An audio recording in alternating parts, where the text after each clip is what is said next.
pork giniling for today's video. Good morning. For today's video, pork giniling naman ang ulam serye ngayon. Dahil off ni Mister sa work niya, maaga pa lang namalengke na kami ng aming lulutuing ulam. Nag-request siya na pork giniling naman daw ang aking lutuin.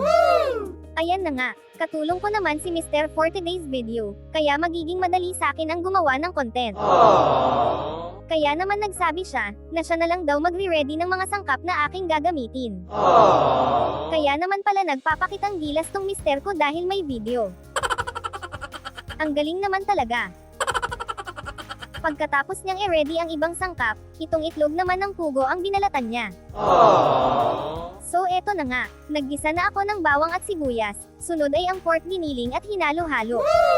Sunod ay ang dahon ng laurel at pamintang durog, at naglagay din ako ng nor pork cube para mas lalo lumasa ang pork giniling na lulutuin ko. Nor baka naman. Naglagay din ako ng bahagyang tubig, at pagkalambot ng giniling nilagay ko na din ang gulay na carrots at sunod naman ang gulay na patatas.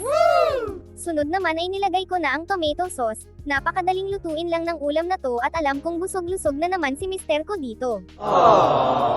Nilagay ko na din ang red bell pepper. Sunod naman ay ang itlog ng pugo. Kakakain namin ni mister sa itlog, ayan na lang ang natira. Ang sarap naman kasi talaga ng itlog ng pugo. Naglalagay din pala ako ng seasoning sa mga niluluto ko, pangdagdag din kasi yun ng lasa. Tulad nitong magic sarap, at bahagyang asin kung medyo matabang pa. At syempre asukal, pangbalanse ng lasa. Eto na guys, paluto na po ang pork giniling for today's ulam serye. Tiyak ubos na naman ang isang kalderong kanin namin nito. So paano guys, hanggang dito na lang muna for today's video. Maraming salamat po sa panonood.